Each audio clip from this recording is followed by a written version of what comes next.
Ay, abaw mga kaabyanan, mga ka-GB, nagkalamatay ang hilamon diri sa likod sa ngamon nga balay.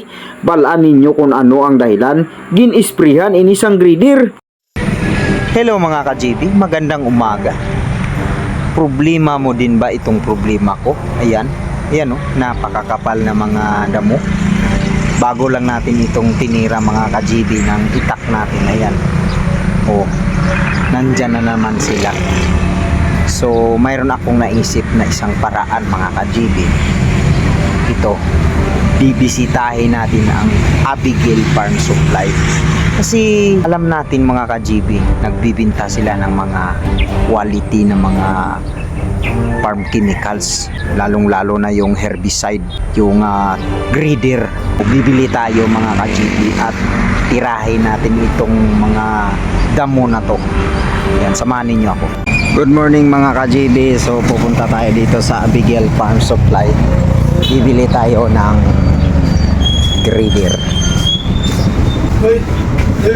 Good morning. Morning. Bakal ko kan grader nga litro Pilang litro mo nga grader? Litro 370.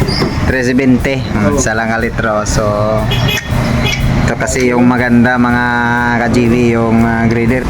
Yan. Ito yung magandang pamatay ng damo. Grader. Ito yung i-spray natin sa ating farm mga ka-GB. So ayun mga ka-GB, sold na ang pamatay pisting damo. Napaka quality nga pamatay damo ito mga ka-GB.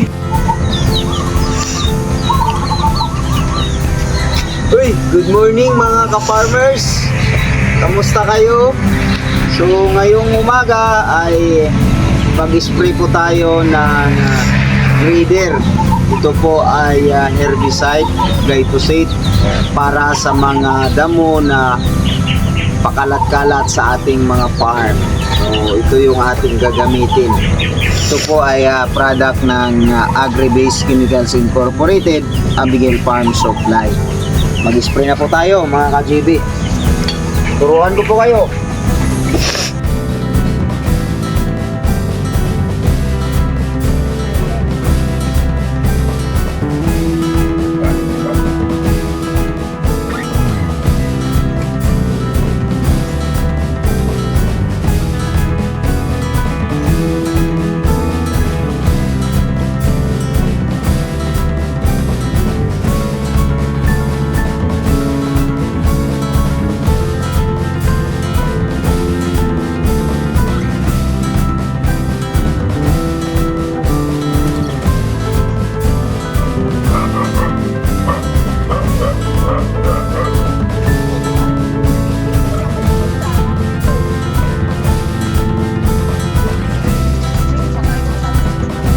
Morning mga ka-GB. Ayan, tingnan ninyo yung nangyari sa makapal na damo.